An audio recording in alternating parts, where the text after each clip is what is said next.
Good evening, everybody, and welcome to the West Perth Council meeting for Monday, April the 7th, 2025. With us tonight, or actually not with us tonight, is Phil O'Donnell, and he's involved with Hydro One up around Peterborough area, helping everybody else with the ice storm up there. So Phil won't be with us tonight, but everybody else is here. So just before we get into our council meeting, I would ask council and our guests if they so wish, and we'll just bow our heads for a moment of silent reflection.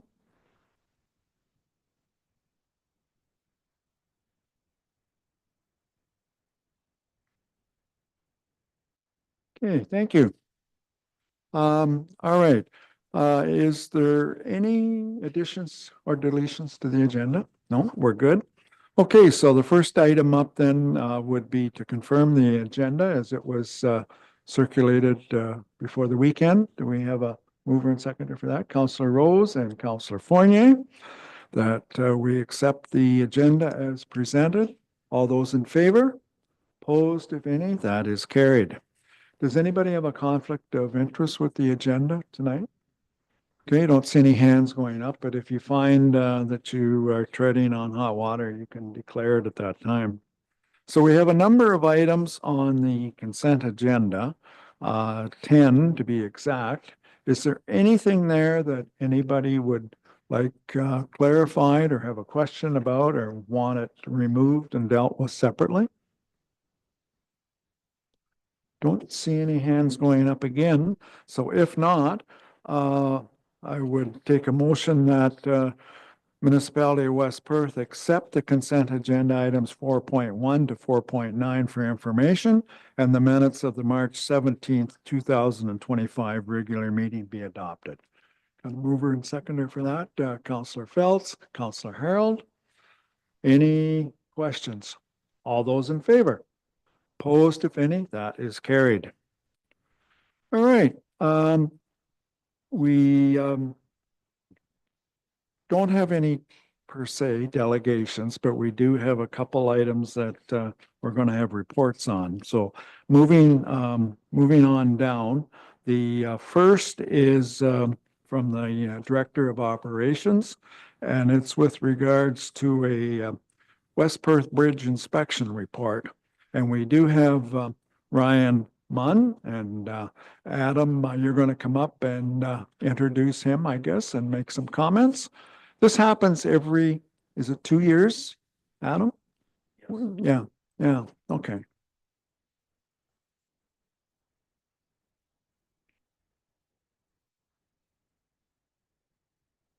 Okay, great. Through your worship and council, we have a quick presentation. It's an information report for you tonight, and it revolves around our OSIM report, which is basically a report inspecting all of the bridges in West Perth. And as Walter mentioned, we do that every 2 years. So I'd like to invite Ryan Munn. He's from BM Ross, completed the report for us, and he will walk you through it here tonight.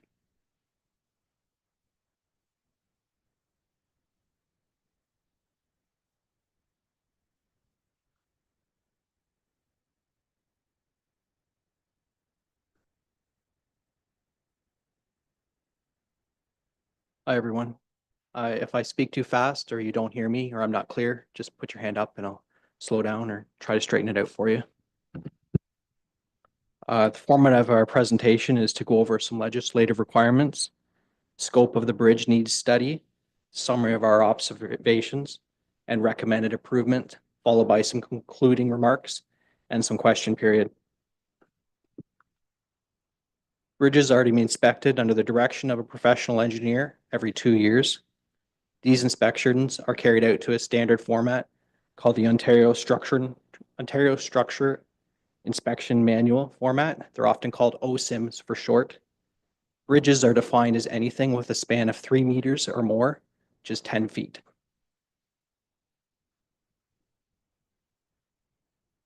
We start off by assembling maps of the bridge locations and going over past reports.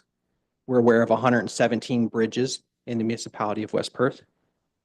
We visually inspect all structures and record our observations. We summarize the data and develop some lists and priorities for repair. And then we prepare a summary report and individual reports for each structure.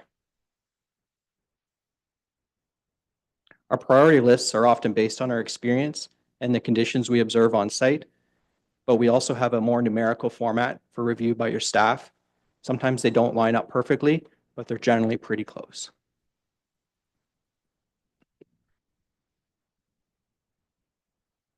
I've been doing a very good job here. Oops. This graph represents the age of the structures in West Perth. We get the age from plaques that are on the structures. Sometimes there's some embedded numbers, and we also have some information on our own database. For example, structures that we've designed or repaired. Most of your bridges appear to be built in 1960 and with an average life age of about 56 years old. As a comparison, new bridges are designed to provide 75 years of service.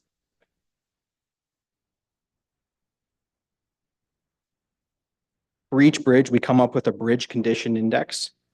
0 would be very, very poor. 100 would be brand new. 75 would be as if all the elements were given a good rating. 40 would be good if all the elements were given a fair rating. From this figure, you can see most of your bridges are above 40, between 40 and 100.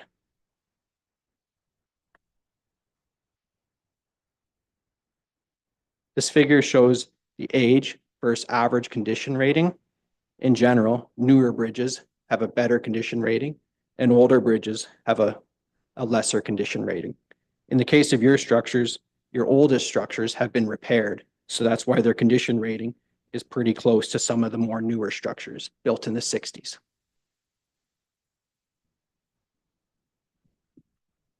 After we inspect all the bridges, we prepare a few tables for your staff to review.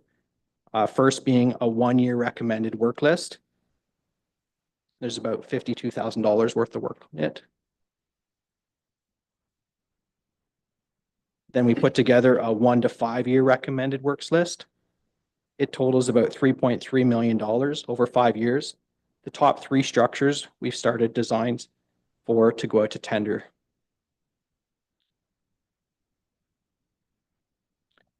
This last list is a little more theoretical than the first 2, but it's a 6 to 10 year recommended work list.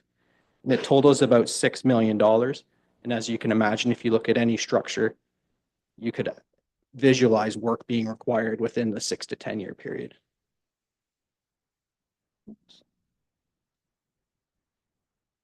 This is a map that shows all the structures in your municipality. Spread out pretty evenly. Just a zoom in map.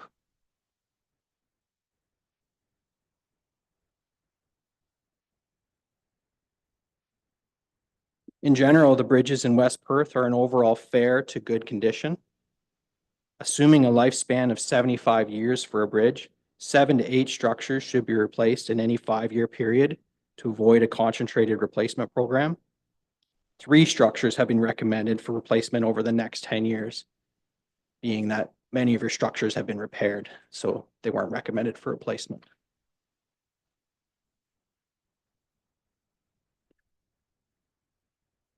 As noted earlier, repairs and recommendation needs are generally based on engineering judgment. We do have some technical scoring system to back that up. Needs address structural safety concerns and preventative maintenance. Sometimes other options are chosen, i.e. temporary repairs to delay work as opposed to replacing a bridge. Sometimes if a road's getting paved, it might get moved up on a priority list. The probable costs that we put together were based on 2024 construction values, and that's an important thing to remember to try and inflate that every year.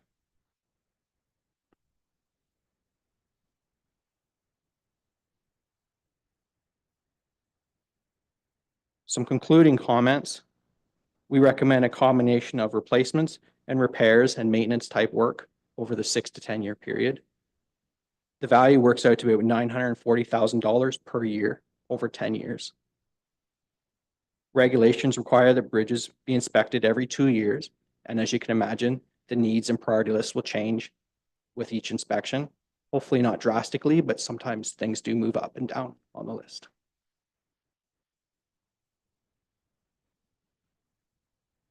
Thought I'd open up the floor to questions. Anybody has any? You're brave. Thank you, Ryan. Questions for Ryan on that report? Councillor Fournier. Through your worship, just two really simple questions, actually. You said there was 117 bridges in West Perth and your report says 118.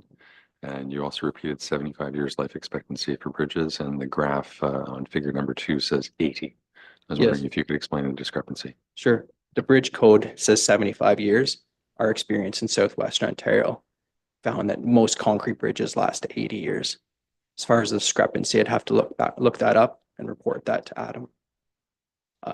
Could be the new culvert, the underpass that we built in Mitchell beside the new bridge in Henry Street. Yeah. Tunnel. Other questions? Councillor Foster? I was just wondering about the Clark Bridge 35F, how its replacement cost is almost 3 million when it's just a very large culvert currently in the 6 to 10 year expanse one. Thank you. Well, I do try to remember all the structures and give myself a good overview before I come here, but if you don't mind, I'll go through this. It's just that it's the most expensive one and Yeah, it's no, on I a very respect that. minor side road. So you'd think a prepared guy would look at that one first. So 35F, you said? Yeah, and it's in the 6 to 10 year part. Well, that's a wonderful question. And I get this question a lot for this type of structure. So what he's referring to is it's a very large culvert, as you said. It's a big concrete arch with a span of 9.2 meters or just under 30 feet. If it was replaced, we try to look at it conservatively at this stage because it's the preliminary, very, very preliminary stage. It could be replaced with a 20 to 22 meter span bridge to make up for grades and differences in elevation.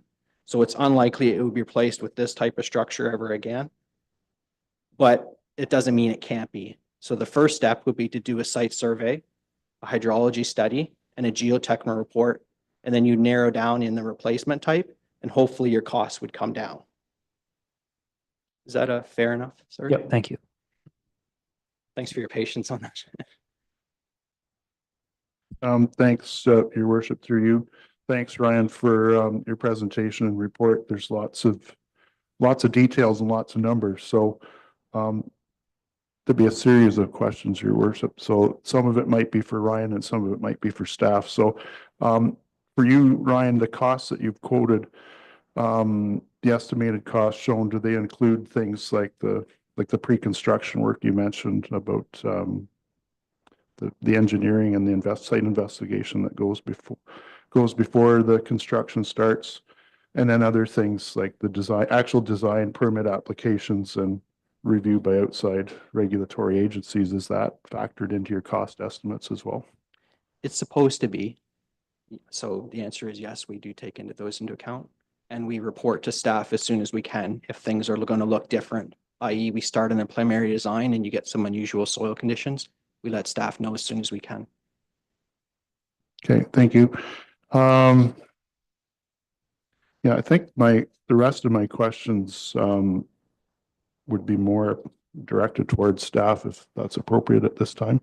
They're high level questions. So I noticed like the overall total was 9.4 million over 10 years, the average 940,400 per 10 years. But I highlighted three in particular, one of them being the Clark Street or Clark Road or the Clark Bridge on Road 35F and Road 149, 2.935 million. But that one plus Wellington Street Bridge here in town, 1.227 million, and line 19, 1.5 million. So those three together total $5,662,000, which is about 60% of the overall 9.4 million we're looking at. So I guess a 940 $1,400 a year average is nice, but it not necessarily going to be the case. Like you did mention in your presentation that there's fluctuations. So my question to staff is, how are we going to manage the costs going forward? Because at the last report, we had 1.52 million in reserves for structures. 2025, our levy allows for $330,000 in structures. So I'm just, I would be curious how we're going to manage the costs of structure replacement going forward, both in the short term, the first 5 years, and then the overall 10 years. That's my question. I think Ryan is going to take a stab at that one first. Or Adam, sorry. Yeah, through you, your worship. So great question. Well, really it comes down to, we're going to have to strategically plan this out. That's why we wanted to get these numbers in front of you all here tonight to I guess, make you understand that there is going to be a significant cost to this. We have quite a few bridges in this municipality, and we need to maintain them. So as Ryan said, though, you know, every 2 years that this study comes out, it does fluctuate. Sometimes it stays the same. You know, a lot of the time we're seeing the bridges maybe holding up a little bit better than we thought it would. And you can shift those timelines, especially in that 6 to 10 year plan. That's definitely going to change as we get through this. But it will be, you know, strategically trying to separate or spread out those bigger ticket items, take care of the small ones when we can as we go along, but definitely try to spread out those larger ones as much as possible.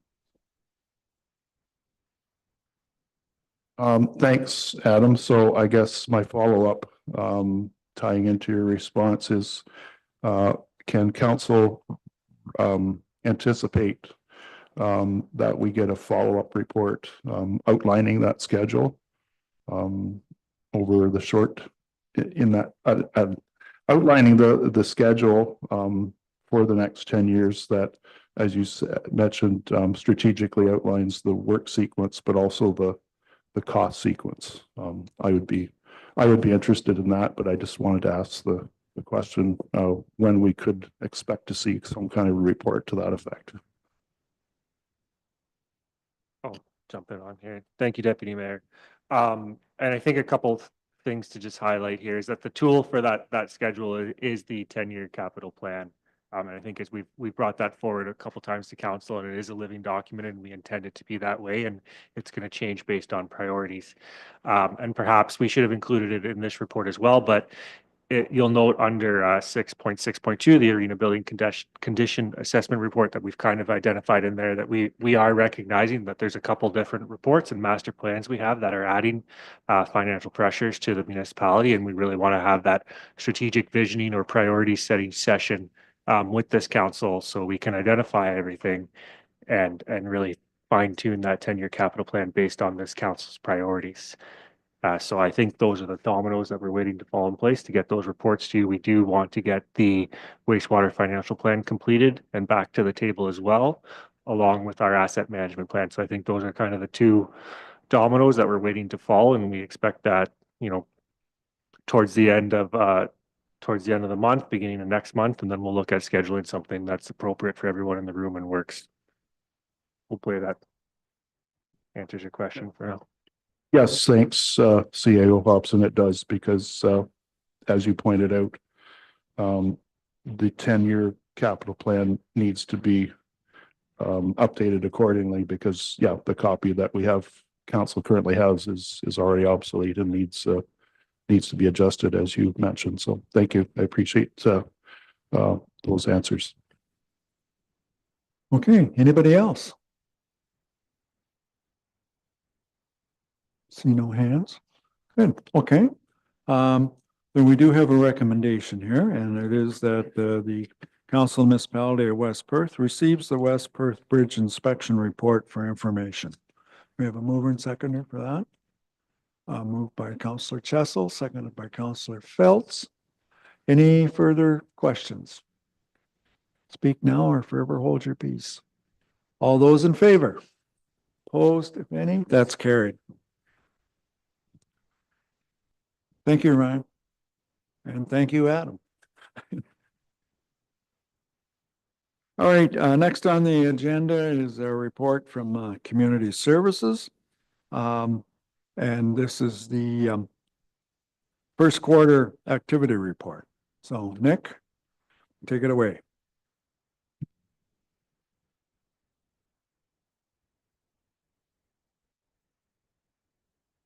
Good evening, Mayor McKenzie and council.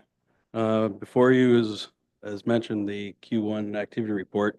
We'll kind of ease in through this one into the next one. So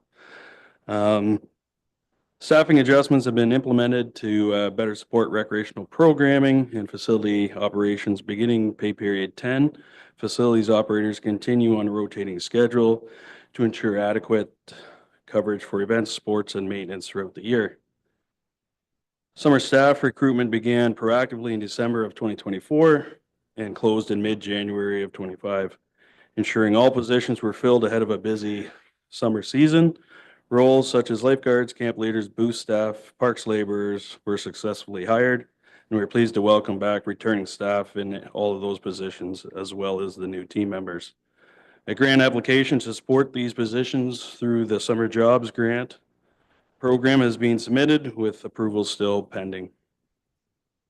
On the capital project front, several initiatives are advancing steadily. On-site building condition assessments have been completed with some draft reports currently under review with, as you know, the West Perth Arena Community Center report to be presented next. Staff are also finalizing designs and costs for the new walk-in cooler at the community center in consultation with contractors.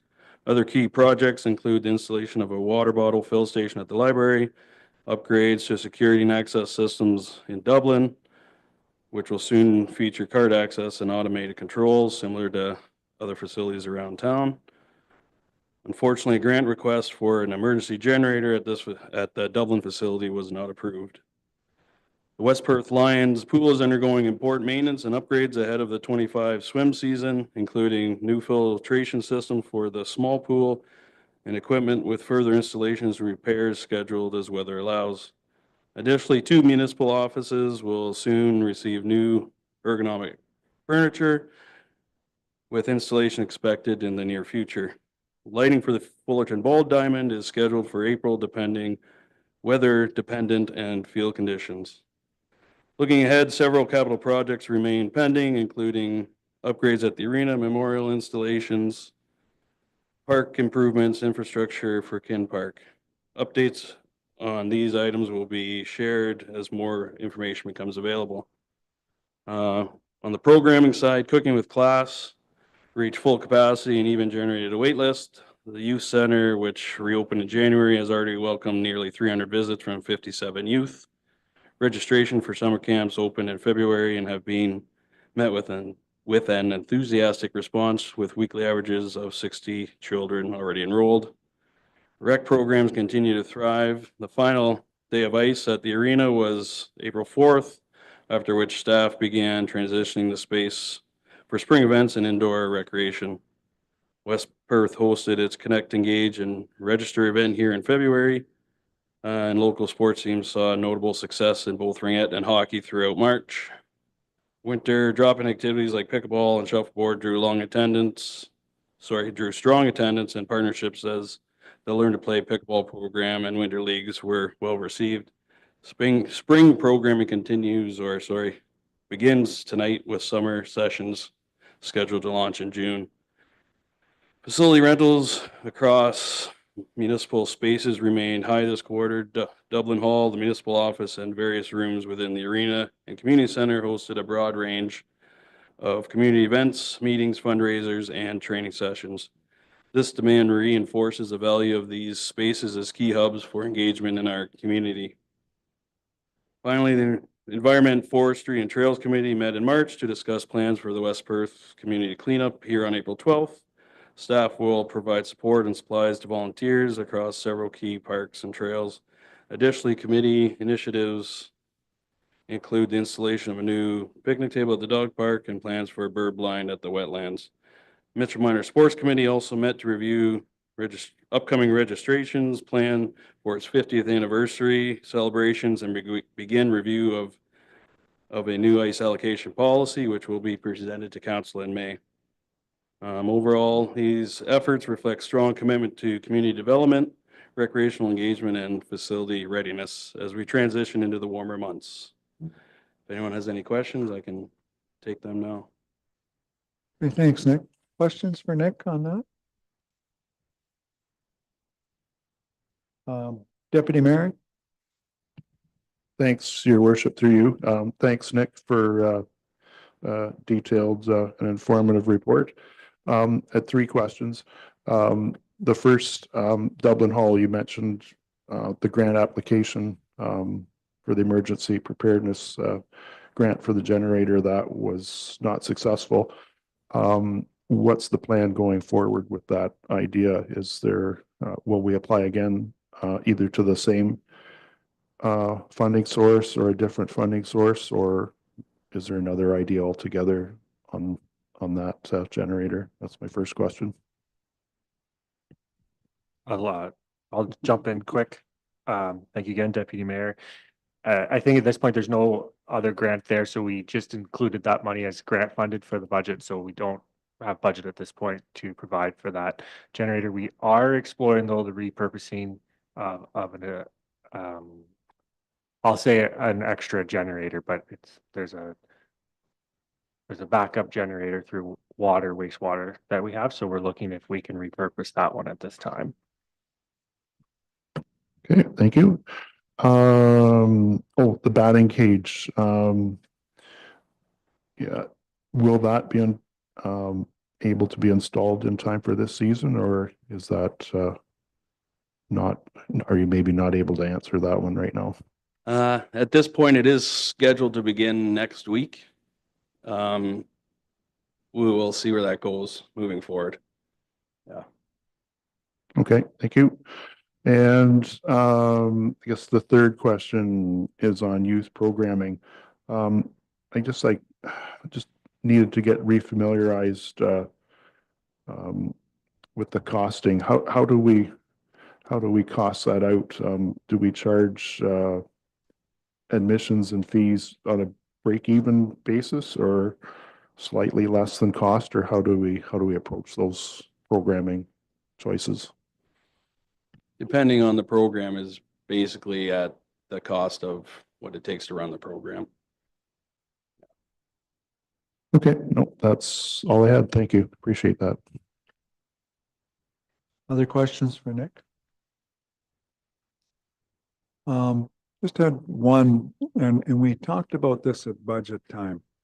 And then I haven't heard too much about it since, but that was the walk-in cooler. Mhm. And the comment was made about just buying a large cooler, for lack of a better word. Did we look into that, Nick, or this is the best way to go is with the walk-in cooler? I think this is, with the space that we have currently, is the best way to go. It also good to note that this can be removed if anything ever changed throughout the facility, and can be relocated to a different area if needed. Fair enough, fair enough. Okay. Anybody else? Don't see any hands coming up. Okay, so we do have a recommendation here. And the recommendation is that the municipality of West Perth receives the Community Services 2025 first quarter activity report for information. Mover and seconder for that. Moved by Councillor Rose, seconded by Councillor Foster. Last call for questions. All those in favor? Opposed, if any? That's carried. Okay. And the next item up then is the arena building condition assessment report, which we've been kind of waiting for. Not sure. I'm not sure what to say, but I don't think there's a lot of surprises in here. It's a very detailed report, but I'll let you walk through that. Okay. Through you, Mayor McKenzie, as you know, in January, Facility Risk Solutions conducted their building condition assessment of numerous municipal facilities, beginning with the pilot assessment project at the arena. This assessment was conducted in late January by Principal Engineer Bryn Jones alongside municipal staff. It also involved a comprehensive review, facility documentation, including architectural drawings, designated substance reports, roofing assessments, and pre-assessment questionnaires. The primary goal for the BCA was to assess the current physical condition of the facility across structural, architectural, mechanical, electrical, and fire life safety systems.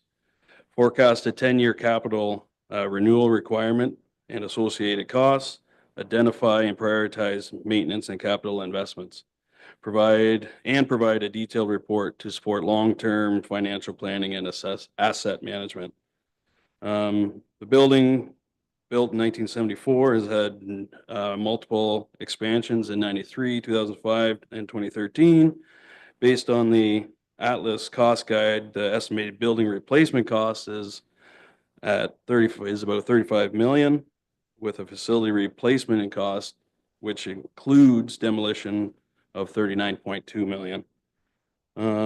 This facility's condition index currently classifies it in good condition. However, without continued investment in its condition is projected to decline to fair over the next decade. FRS performed a thorough visual inspection, weather permitting, using non-destructive methods. It evaluated components included, as mentioned earlier, structural, architectural, mechanical, electrical, fire safety, also accessibility and the exterior of the building. Each component was rated from very good to very poor, with associated estimates for remaining useful life and replacement costs. Ratings were aligned with the municipality's citywide asset management program. A draft report was presented with time for staff to review, and the final report was submitted on March 24th, 2025. The BCA will be the primary tool for planning capital and operating budgets, with all proposed expenditures subject to council approval during the budget process. Estimated 10-year capital investment of this building is between 5 and 5.5 million, averaging 500 to 500K annually, with a maximum of 2.5 million in a given year. Major cost drivers for this is replacement of the arena floor and all of its components.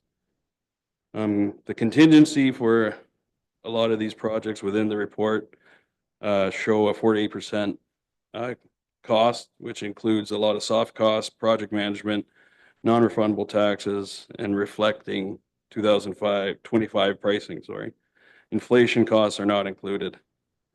A visual audit indicated that the arena is partially accessible with the latest additions complying with the Accessibility for Ontarians and Disabilities Act. Associated upgrade costs are not included in the BCA, but attached in a separate document within your report, and will be addressed through future operating budgets and incorporated into the 2026 capital plan and beyond. Moving forward, there are some following options that could be considered. Maintain the existing facility, put in what costs are needed or recommended through the BCA, and continue to run as is. We could target upgrades of the refrigeration system, as we all know, as well as tie in the replacement costs, partial redevelopment expansion of the building, which would roughly be between what we have budgeted 15 and 20 million, plus costs throughout that are indicated in the BCA, and a full reconstruction, which would be the demolition and replacement of the existing facility with any future upgrades and fully accessible components. A rough estimated cost, again, at 35 to 40 million. All options will be evaluated in conjunction, as Dan mentioned earlier, with the municipality's recreation master plan, Heron Industrial Park Development, water financial plan, and asset management plan. So if there are any questions at this time, I can take them. Thanks, Nick. Questions on that? I think just to clarify, and Dan did mention, and Nick also mentioned it, I think the intent is that we'll have a separate special meeting at some point down the road and go through not maybe just the arena, but the arena would be one of the things that we have to sit down with. And as Nick said, there's 3 options or 4 options there. And have to thrash out which one is the most feasible or most popular for us and West Perth in our situation. So there was a lot of information in that package, as you're aware of. So yeah. Any questions? Last call here. Deputy Mayor. Thanks, Your Worship, through you. Thanks, Nick, for that presentation and for compiling that report. As Mayor McKenzie noted, there was quite a bit of information to go through and look over prior to tonight's meeting. I guess a couple things. When we discuss this again, the costs, you mentioned that there's 48% contingency or markup on all the costs included in the costs provided here. Just when we look at this again as a group, I was wondering if we could just look at the actual estimated cost before we add the contingency into that, because when you add 48%, that doesn't always totally reflect reality. I understand what the consultants are trying to do, but at the same time, we have to try and work within a budget. So we need to be able to communicate in numbers that I guess are relevant to the budget discussion we're going to have. So that was my one question I had. Through you, Mayor McKenzie. Again, I think a lot of these numbers need to be verified as we move forward, whether we go out for tender or quote or however, before we approve anything. This gives us an outline or a bookmark of where we could be sitting. And again, if we go out to tender or any type of those procurement procedures, that'll show us truly where we sit. But that gives us a bookmark of what we can work towards and get us to close to that point anyways. Okay, thank you. I guess the other question is more of a comment. Couldn't help but notice when the evaluations were made on the different components. Sometimes the consultant, just rather than do a visual assessment on an item, I guess in terms of the roof, they seem to be relying on the previous report that council received regarding the roof. Is that still going to be the case going forward in terms of the roof components on the arena building? At the time of the assessment, there was a lot of snow up there, so they couldn't really get a proper inspection on that. Through the roofing assessment that Garland did for us, it's probably even a more accurate read than what FCI would have gave us through the visual inspection that they do. So they did rely a lot on that because of the weather and the way things were at the time of. So that's kind of why, and that is meets your. Thanks. And I guess my last, it's more of a comment. Like throughout the report, I noticed the comment that because of a component's age, it was given a poor rating. And it just kind of puzzles me that even though something is old, but it may still have integrity of structure. It may still retain its functionality and doesn't pose a safety risk to the occupants of the building, whether it's the employees or the users. So I just find it a little bit of a misnomer that just because something is old and it's deemed poor doesn't necessarily, in my mind, we have to go out and replace it right away. I just like the doors in particular, like the doors that the main entry doors into the community center off of Wellington Street were rated as poor, but yet when you walk through them, they're fine. So I just couldn't help but notice some of those things in the report. But we can get into those details later when we have our next discussion. Thanks. Okay, thanks, Dean. Any other questions? Councillor Phelps? In the report, whoop, geez, I lost it. In the report, they, sorry, mentioned, asbestos in some of it. Is there a way that we can do a preliminary testing to eliminate whether that is a yes or no? Because it does add a substantial cost if it is, just because 74 was kind of that end of that stuff, and it may not be there, and it does make a difference. And I don't know if there's small testing we can do to areas that determine that. Through you, Mayor McKenzie, starting before me, before I came, staff has started doing asbestos inspections of the certain facilities, one being the arena. And we've continued that this year with a designated substance report, which will continue annually. So you are prepared for renovations and that sort of thing. Through that inspection, we have had some asbestos removed from old piping and the ceiling within the compressor room. Some of the other asbestos identified was kind of in the mortar and that within the original structure, which is tough to remove. But yeah, we will continue that practice moving forward.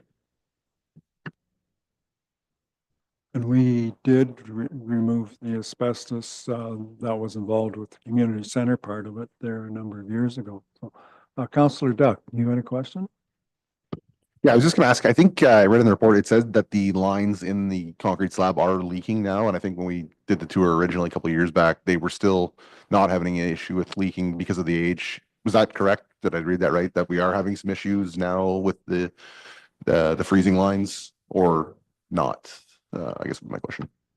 At this time, we are not having any issues. I don't believe I seen that in there, but if it is in there, that is incorrect. Okay, somebody has to ask it. Is there any grants available when we get into this project? Like the whole arena was built, I believe, with a Ontario grant, and that's how every arena was built back in that time. But is there any type of financial assistance from any of the governments? At any given time, there could be grant funding out there available, but we do need to have a lot of these projects shovel ready and be prepared with plans and how to move forward so we can apply to these grants. Fair enough, and that's what I expected, so. Okay, last call for questions. Okay, so we do have a recommendation here that the Council of Municipality of West Perth receives the arena building condition assessment report for information. And that's what it is. So moved by Councillor Harold, seconded by Councillor Phelps. All those in favor? Opposed, if any? That's carried. Thanks, Nick. Okay, moving on. Next item is with our treasurer, and it's the 2024, the last quarter variance report, or the first quarter. So Treasurer McMurray, it's all yours. Thank you, Mayor McKenzie, and good evening, Council. So this report before you is the reporting period for last year, for 2024, from January to December. We're not currently finalized with those numbers. We're in the middle of an audit, and financial statements will come in the next month or so. Actually, in the next 2 to 3 months. Let me give a realistic timeline there. So some of these numbers will change. But to say that West Perth remains in a good, stable position financially, report did go through quite extensively in each department. But I'm just going to highlight some of those areas and then take any questions if there are any. So again, wages and benefits are your highest expense item. And so here it shows that we budgeted 5.8 million. And we spent 6. So a little overage on there, mostly was due to benefits. And when we looked at why that was, it was how it was calculated in the budget salary plan. So that's been fixed for 25. And then some of the other areas of overages were due to additional hires partway through the year or expansion of hours. So the landfill, we expanded the hours. So that's where that variance is coming from. In operations, we did see a lot more where we received more revenue. So interest that was brought forward in an investment report. And then also in your property taxes, there was additional revenue there. Most didn't have overages and expenses, but there were a few departments, and it's highlighted in the sections below. Building services are seeing a transfer of over 100,000 into the reserve, so that's good to see that. And then as far as capital expenditures, we used about 80% of the budget. A lot of it had to do with carry forward projects, why that number is at 80. There was the Frank Street Bridge that we budgeted 1.2 and it came in at 679. So there are a lot of cost savings there. So that's showing up in that variance. The tricky part in presenting these reports is included is amortization. We don't budget for amortization, and that's at 4.6 million. So it does skew how you interpret the values in the report. So we are looking at a small surplus. It's hard to identify what that number will be as we're still processing some 24 information. But everything indicates that we'll have a small surplus. So staff haven't put a recommendation on here, but have highlighted some areas for consideration for when we bring forward a surplus report. And that would be one to identify those funds towards any Ketterson shortfall that we still have, and that's for the pavilion. OPP contract, there was financial relief given in this budget year. So anticipating that there'll be higher costs next year, we could put some money away to soften that blow.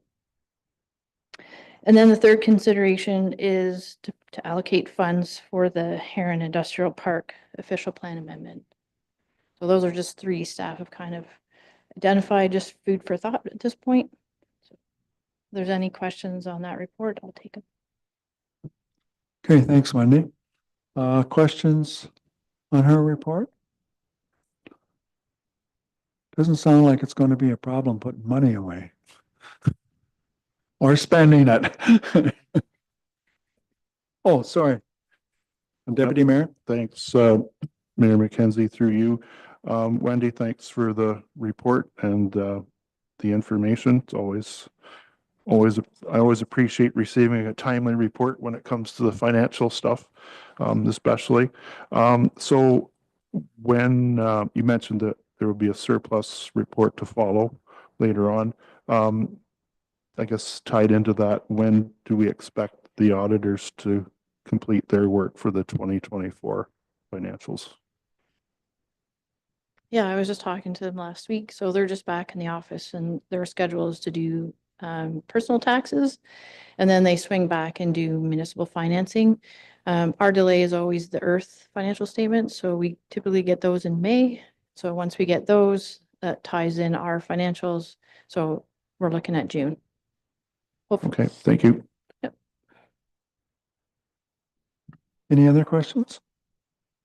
Okay, I don't see any hands going up. So we do have a recommendation here that the Council of Municipality of West Perth receives the 2024 fourth quarter variance report for information. Mover and seconder for that. Moved by Councillor Vink, seconded by Deputy Mayor Trzaskowski. All those in favor? Opposed, if any, that's carried. All right. Next item is property tax receivable update. So I thought it would be good to bring this report. It's more of a balance sheet report. You don't typically see a lot of these reports, at least historically. So this report outlines kind of the financial health on how quickly we are receiving payments for property taxes. And so we do have a tax policy, tax collection policy. This council has approved a 3-year tax arrears program. So meaning that a property can be in arrears up to 3 years. So in the report, we talk about Historically, we issue about 22 letters every year for people that hit that line. But we typically see everybody kind of pays to get themselves out of the tax sale registration process. In 23, we had 3 properties. All 3 have been paid. One was in 24 and 2 were in 25 that paid. So that was nice to see that come off the books. So in the report, it talked about the province's average. We're in the low. So our ratio for what we bill out to what we collect, what we're left outstanding is about 5%. Typically, it's been 4, but under 10 is low across the province. So that's that report. If there's any questions, I gladly take them. Any questions for Wendy on that? Okay, seeing none, recommendation we have is that Council Municipality of West Perth receives the property tax receivable update report for information. Moved by Councillor Vink, seconded by Councillor Duck. Further questions? All in favor? Opposed, if any, that's carried. And the next is the tile drain loan policy. So this policy is coming forward. We had an application earlier this year, and when we went to kind of look at the process, it was just kind of not documented. So we used Carrie Ann's time to kind of put this together. So it kind of outlines and gives direction to staff and to council, the process. And then through that, we were able to get the tile loan inspector kind of figured out. So this policy goes through, kind of follows the legislation under the Drainage Act for tile loans. It highlights, so the maximum amount you can get for a tile loan is 50,000. It's a 10-year loan, and the current interest rate from the province is at 6%. So these loans are open, so people can get them.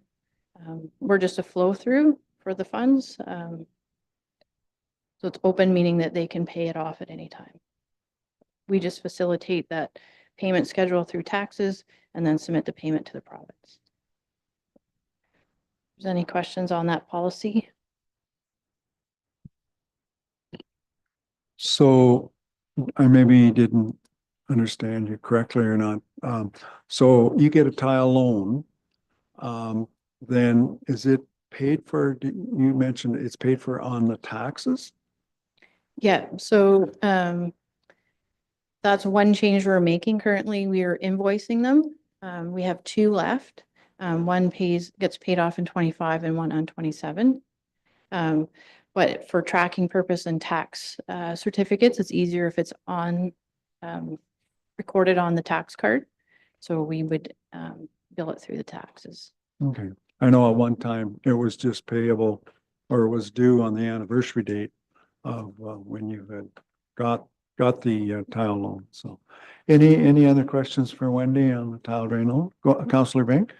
Through you, Mayor McKenzie, does the legislation talk to what that term looks like a term of 10 years, but what does it all need to be paid? Can it be all paid down in the last year, or does it need to be amortized totally over that 10 years so that it's equal payments over the time? Yeah, so the province bills us on the anniversary date, so we have a commitment to pay that. So whether the taxes are paid or that payment has been paid, the municipality has to pay the loan. And so we're just the flow through of funds. So we monitor the tax card to make sure it's been collected.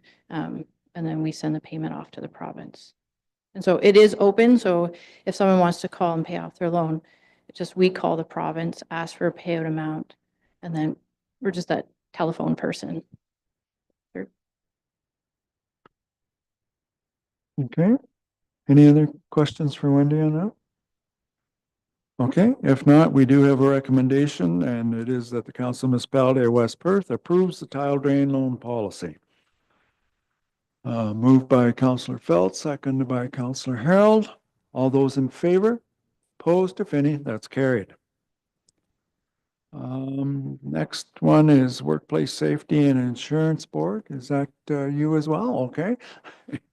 WSIB, or Workplace Safety and Insurance Board, announced that they had a surplus and were issuing rebates. So West Perth is going to receive a rebate, and we're receiving $78,164. This represents 60% of 2023's money. Yeah, I guess that's a good news story. Any questions? Pretty self-explanatory, I guess. The recommendation we have there, if there's no question, is that the municipality of West Perth receives the Workplace Safety and Insurance Board, WSIB, surplus report for information. Moved by Councillor Rose, seconded by Councillor Foster. All those in favor? Opposed, if any? That is carried. And the next is the 2025 transitional migration payment. Am I reading that right? Mitigation, right? Mitigate, not migration, mitigation. Sorry. Go ahead, Roy. So this is an older program from 2016. So some on council might remember part of this is that the province offered temporary financial relief for long-term care facility that had exempt assessment. And so we were receiving $15,271 for a property. This property has since changed class, so it's no longer in the exempt category. It's receiving taxes for residential. So we will be kind of receiving that much in taxes, so it'll be offset. However, in the 25's budget, both revenue sources were recorded. So we recorded the funding, and then we also, during the calculation of pulling assessment, it was part of that. So it's been accounted for twice. And so we found out last week that that change in property happened, and the province they're not calling back the amount. We're just not receiving amounts for 25. Okay. Any questions on that from Wendy? No? Okay, we do have a recommendation, and it is that the Council of Municipality of West Perth receives the 2025 Transitional Mitigation Payment Report for information. Moved by Councillor Rose, seconded by Councillor Fournier. All those in favor? Opposed, if any? That is carried. And the procurement plan progress update. So this report's coming before you due to the new procurement policy. In there, the new procurement policy has the 4 gating principles. The first one being the expenditure approval, which is approved by council through the budget process. And so today, this report is really identifying number 2, the procurement strategy approval. So when we went through the process, staff said we would bring forward a report on the planning process so that council was informed on how we're going about procurement. So in the report, it identifies the thresholds, I guess, for different procurement types. So in there, you can see the competitive and the non-competitive in the authority process. And then also staff put together where they are in their procurement process, which has been attached as a master list. So you can see all the different projects that were identified and kind of what threshold they fit within the procurement policy. So in this, in that master sheet, there's over $5 million worth of projects, 41 total projects. The bulk of the purchasing is the competitive over 100,000 with 3.9 million and 11 projects. There are some projects in there that are contract by exception. So that would be something like the County of Perth and the sidewalk. So county is doing the work and it's just an extension. If there's any questions on the report, I gladly take them. Councillor Foster? It's not necessarily on report, but it's related. When they're supposed to be on, in a department head in consultation with the treasurer, what happens if it's the treasury department? Does the CAO step in for that position, or who's it in consultation with, or does Wendy argue with herself? I can do that okay, my own. No, we would delegate that authority. Finance doesn't buy a whole lot. No, I didn't think finance be spending over 100,000, but I thought I'd ask. Okay, other questions? Okay, I don't see any hands going up. So the recommendation is that Council of Municipality of West Perth receives the 2025 Procurement Plan Progress Update Report for information. Mover and seconder for that, please. Councillor Phelps and Councillor Duck. All those in favor? Opposed, if any, that is carried.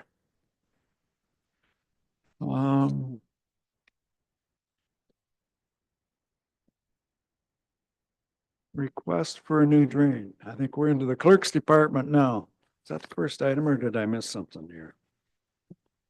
We're right on track? Okay, all right. So, James? Awesome. Thank you. And through the chair, the first report before you this evening is in regards to a petition for drainage works under Section 4 of the Drainage Act, and that's for new tile drainage. So the petition's been submitted by Andy DeVries on behalf of property owner Marianne Hustle for a property that's located at Lot 17, Concession 6 in the Fullerton Ward. The properties to be serviced by the drain are located off of line 26 between Road 150 and Road 155. 25 meters is the estimated length of the drainage works to be required. I'll leave it at that unless there are any questions. Any questions for James on that particular drain? Okay, if not, the recommendation that we have is that the Council of Municipality of West Perth accepts the petition received by Andy DeVries on behalf of property owner Marianne Hustle under Section 4 of the Drainage Act, and that staff be directed to notify the affected landowners and appropriate agencies of the council's decision to proceed with the drainage works, and that Council of Municipality of West Perth appoint Trevor Kipfer of Streamline Engineering, Inc. to prepare a report on the petition. Do we have a mover and seconder for that? Councillor Harold, Councillor Foster. All those in favor? Opposed, if any? That is carried. And the next one is a Section 4 petition. Thank you through the chair. This next report is in regards to a petition received from Greg Penner of Apple Rock Farms and David and Margaret Penner.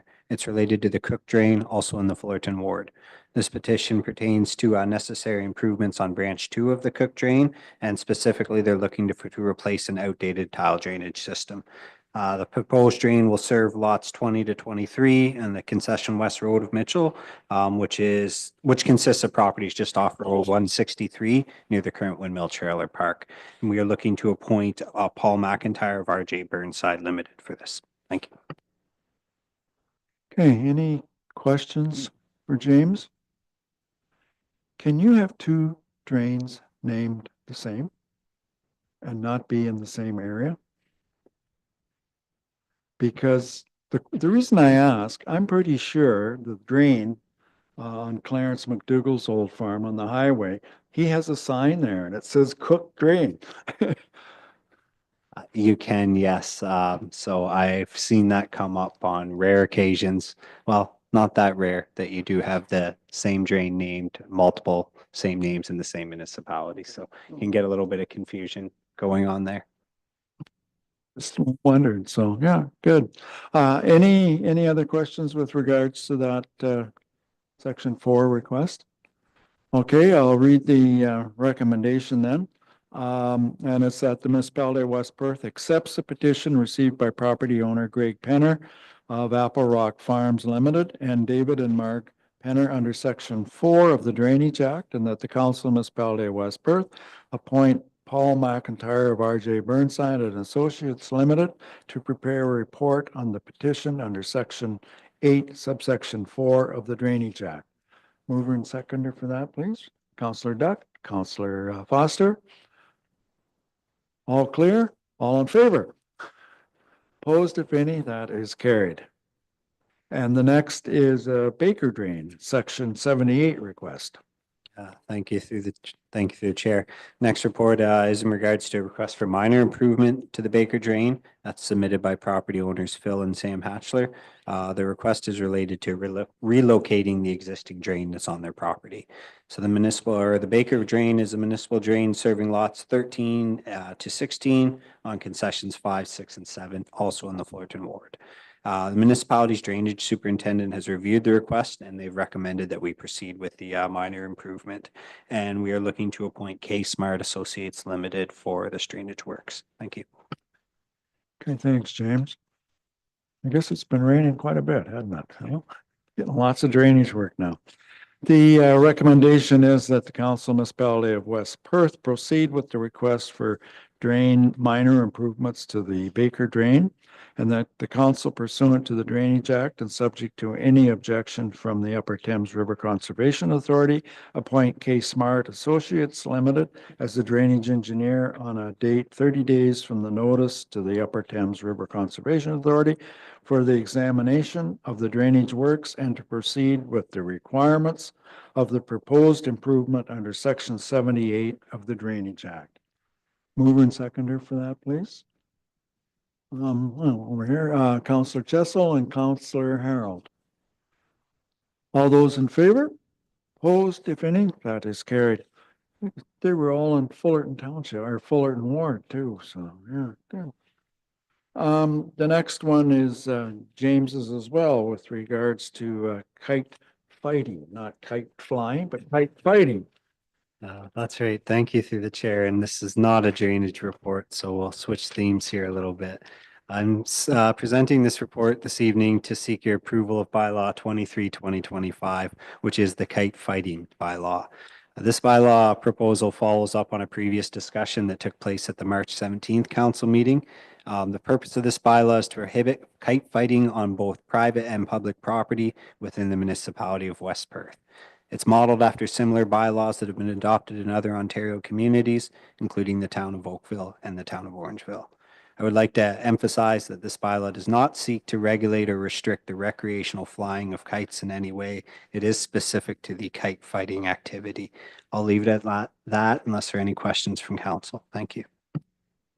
Thanks, James. Any questions on that? We had that at second last meeting, I believe. Okay, if there's no questions, the recommendation is that we approve bylaw 23/2025, the kite fighting bylaw. Moved by Deputy Mayor Trnkowski, seconded by Councillor Foster. All those in favor? Opposed, if any? That is carried. And the next one is with regards to public street art policy. Thank you through the chair. As this next report is requesting council's feedback and their approval of policy being the public street art policy, pardon me. This policy is designed to guide and govern the creation of public street art in our municipality. Primarily what we're talking about here is wall paintings and murals. The policy establishes clear guidelines for street art on municipally owned buildings and private properties. And in short, what it equates to is street art on municipally owned buildings or walls will only be allowed when it's expressly permitted by council through a resolution. And council also has the authority and the ability to designate certain private properties as what we'll term legal walls for street art with the property owner's permission. So in addition to the policy itself, we are requesting council approval to designate the Henry Street Tunnel as a public street art area. It's my understanding that the youth center, in collaboration with a local artist and high school students, will intend to complete a mural painting project at this location as part of their final year-end project for these students. I'll leave it here and welcome any questions or feedback that you have. Thank you. Any questions for James on that? Okay, we do have an updated resolution here, and it's that the Council Municipality of West Perth approve policy RC001, the public street art policy, and that council designate the Henry Street Tunnel as a public street art area. Question? Who's responsible for the cost of removing graffiti and the fixing of the art that's damaged by the removal process? Thank you. Yes. The municipality bears some responsibility for the removal of graffiti, particularly if it is on a municipally owned building. If the graffiti is on a privately owned building, the responsibility would most likely be borne by the private property owner themselves. And then how do we plan on, like, if we just paint over their graffiti, like, how do we plan on fixing the murals when they're damaged? Are we going to ask the artists to come back, or what's the plan around that idea? Yeah, remediation efforts would be a case by case basis. So it would depend what it is. If there's an opportunity for it to have the artist to return, but that would all be determined based on cost, efficiency, and what works best in the given situation requiring repair. Thank you. Yeah, thank you. Councillor Fournier? Through your worship, I'm just wondering who makes the distinction between graffiti and art.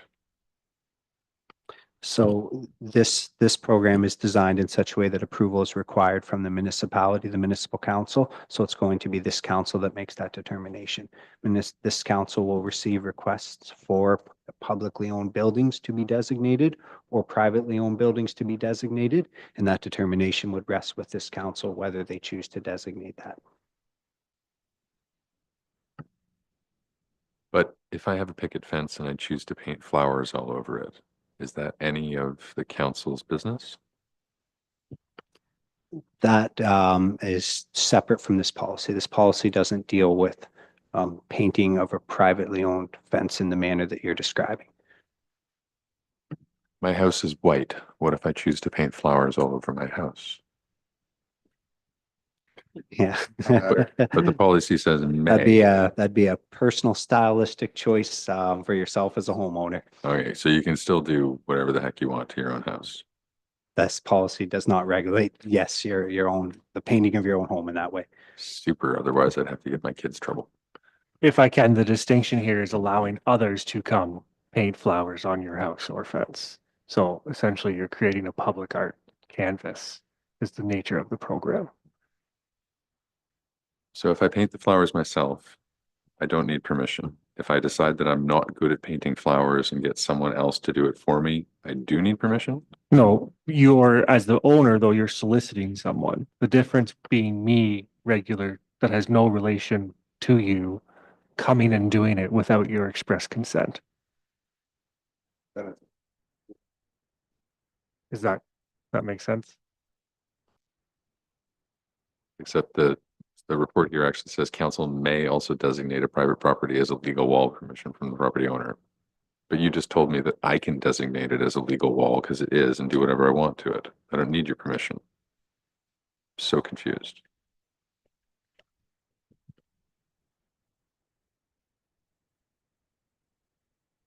I think the private part of that is mainly, as Ryan, I think, was saying, is some of the buildings downtown.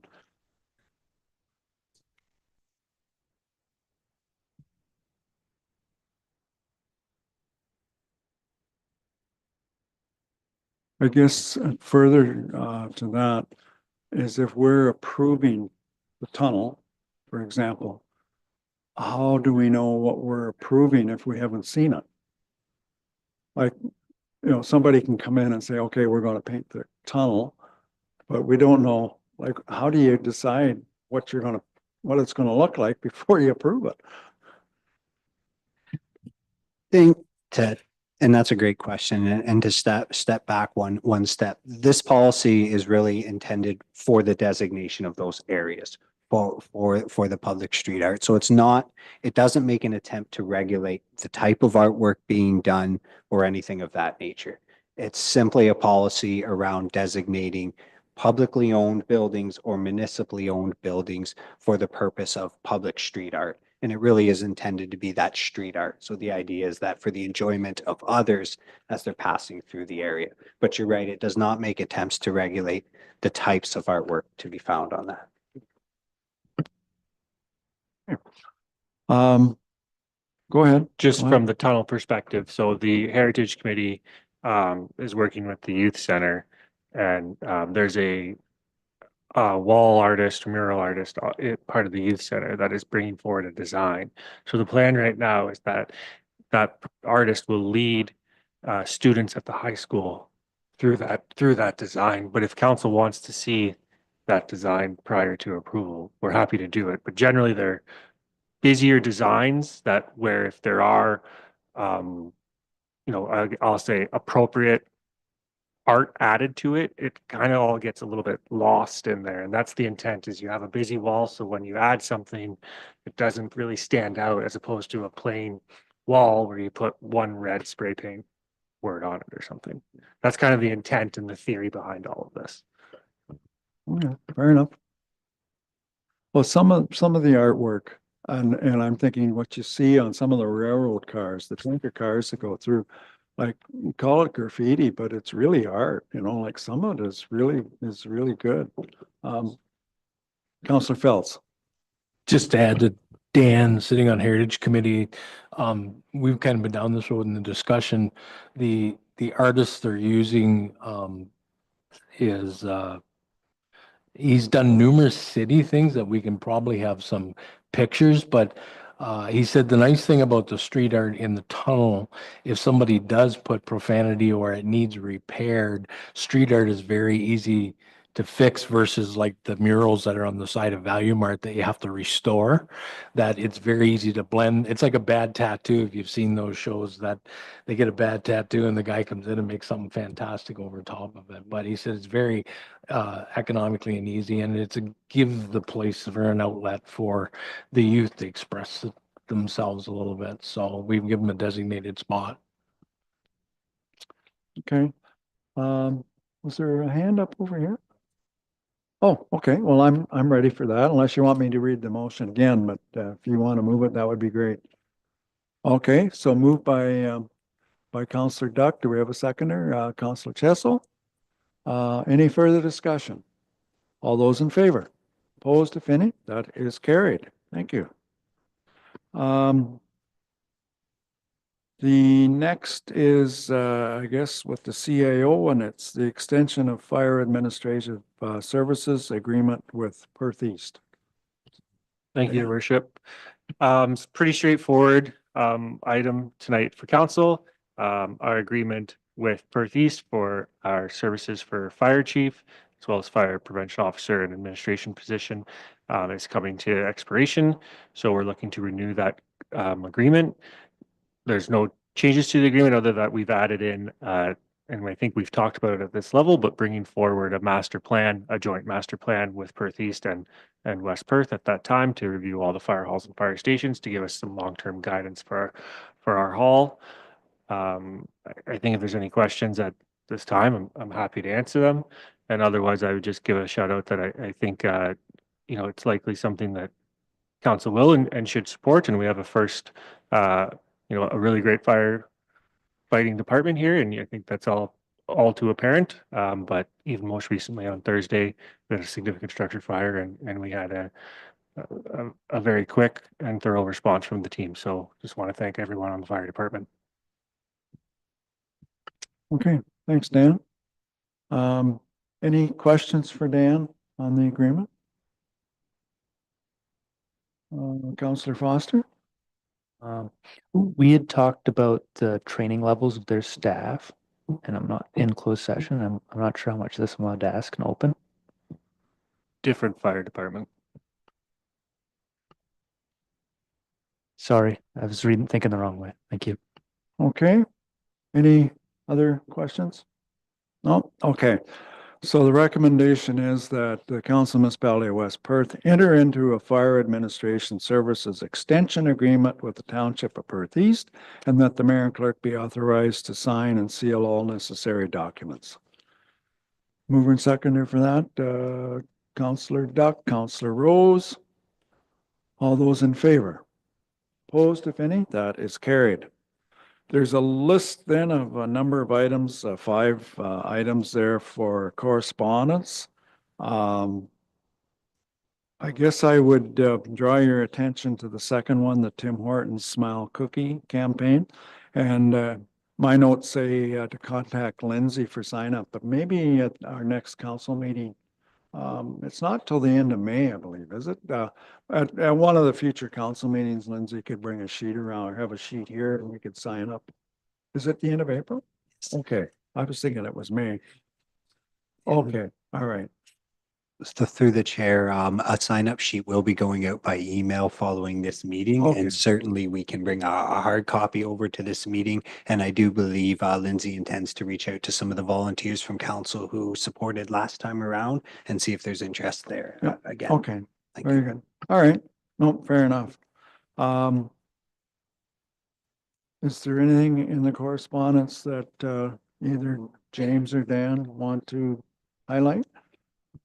We can speak quickly to the Order of Ontario, and I think same thing if council, either has some ideas now, suggestions now, or we're happy to take them. I think we have time to get it in for the next meeting or send them in via email as well. Okay. If you know a person that would be a good fit, by all means. Okay, if there's no other questions, then motion would be that we accept correspondence as information. Moving seconder for that, Councillor Rose, Councillor Duck, all those in favor? Opposed, if any? That's carried. Mitchell and District Ag Society. James, yep, okay. Through the chair, sure, I can certainly speak to this. This is just a request received from the Ag Society with respect to the annual fall fair. It's seeking a designation for municipally significant. The reason or the purpose of this request is so that they can proceed through the Alcohol and Gaming Commission of Ontario to obtain the necessary permits. They're also requesting approval for the parade and the parade's route itself, of course, contingent upon working with municipal staff for the approval of that route. I think I'll leave it there. Any questions? This is obviously a yearly event and pretty well the same requests every year. So if there is no questions, the recommendation, it's fairly lengthy, but that the Council Municipality of West Perth declares the annual fall fair held by the Mitchell and District Agricultural Society at Keterson Park on August the 29th, 2025.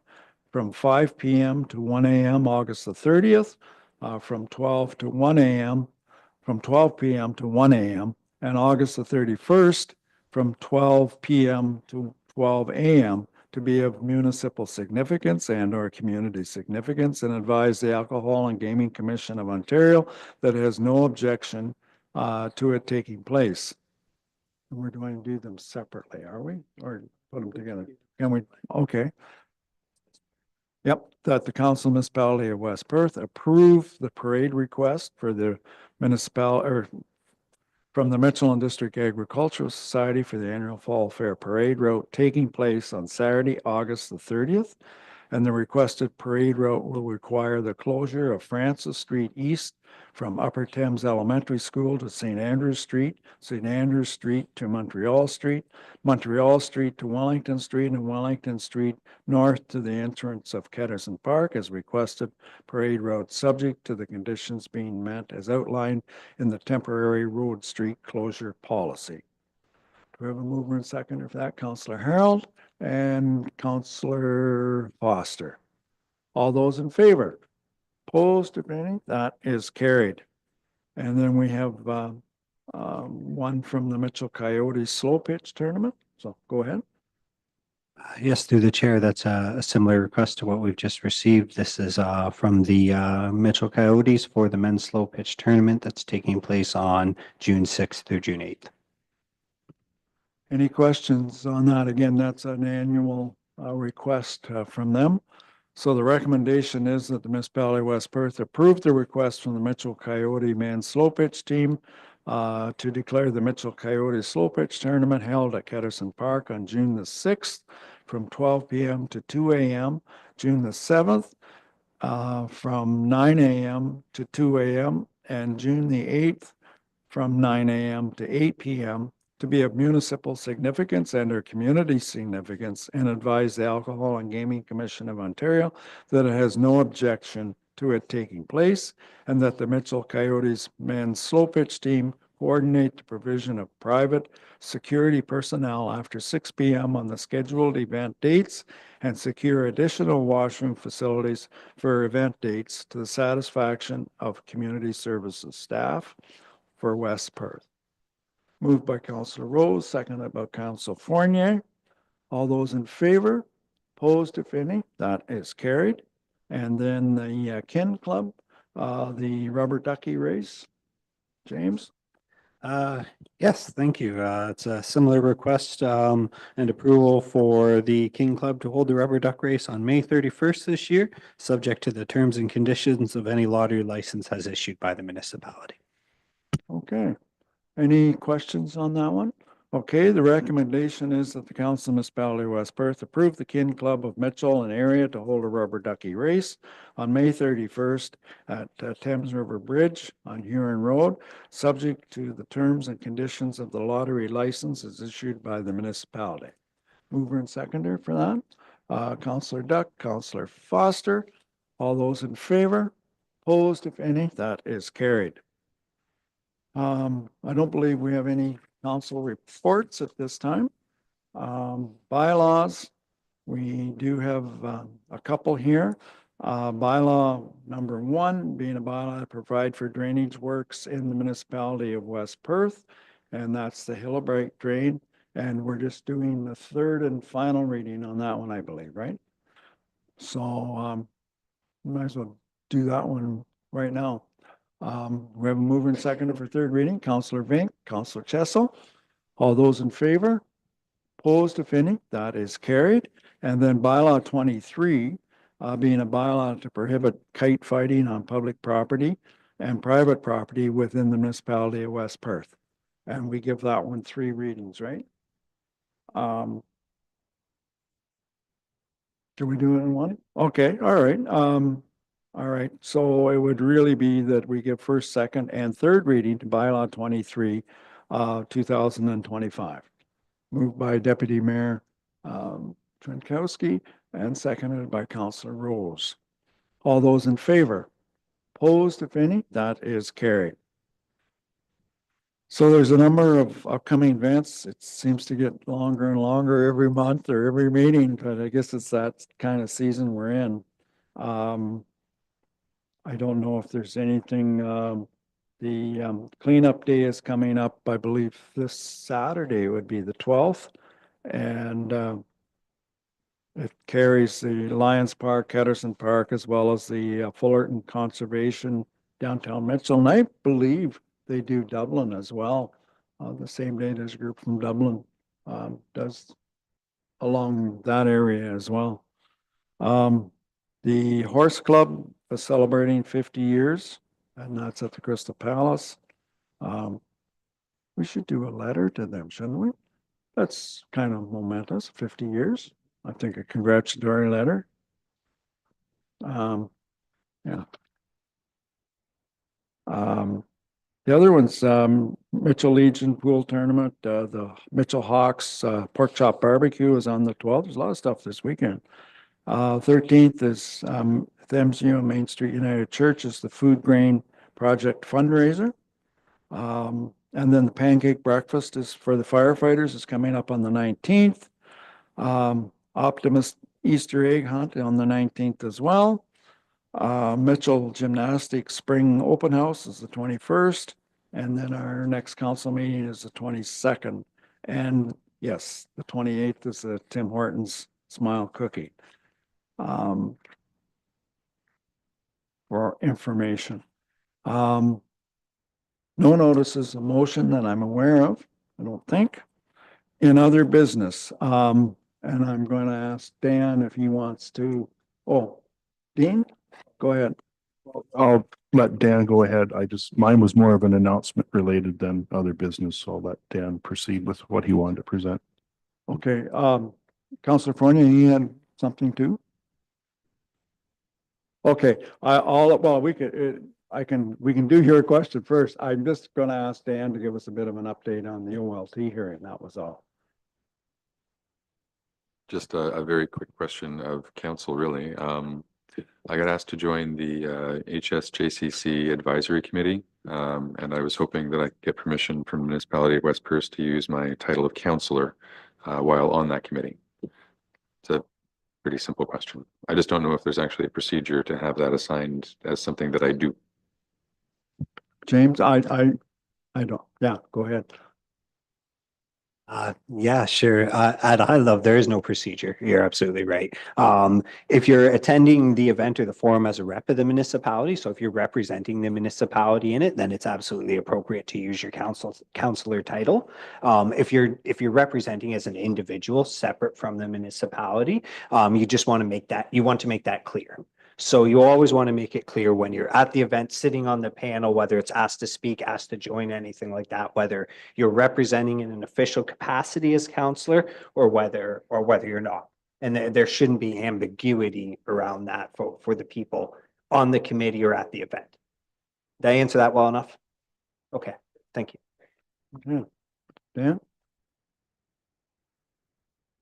I just, if you just want to give an update on OLT. Just an executive summary.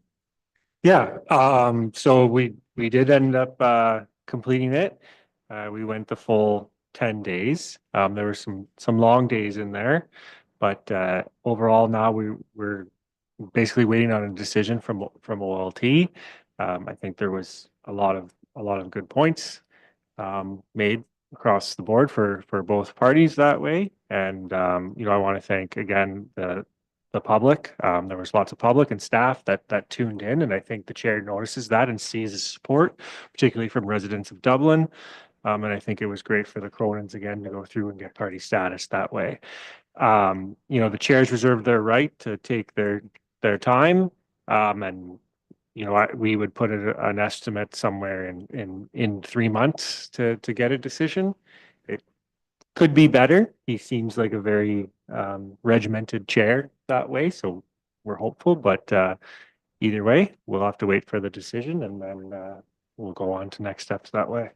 I don't know if there's any specific questions, but I think ultimately, you know, the crux of it is if it's an ag-related use, and I think really that's the main argument, because as everyone here will know, it's prime ag land, so it's the planning question. Okay, any questions for Dan? I know we can't comment too much on it. Try to stay relatively neutral at this stage of the game. Deputy Mayor, you had. Yep, thanks, Your Worship. Through you, I just wanted to make mention here at this council meeting. Recently, West Perth resident Jack Chafe was a recent recipient of a coronation medal. And it was done to recognize and celebrate an extensive body of advocacy work that Jack has done during his career, whether it would be locally, provincially, or across Canada. Jack's been an active member working inside the corn-fed beef producers, Ontario Beef Producers, and I believe also Canadian Cattlemen's Association. Jack has spent a lot of time and energy and effort towards the betterment of the beef industry for everyone, as I said, not only locally, but in Ontario and across Canada. So congratulations to Jack and also to his family, which who I'm sure will also share in the celebration of that award. Thank you. Okay, thanks, Dean. Anybody else? Okay. So if there's nothing else, then brings us down to the confirmatory bylaw.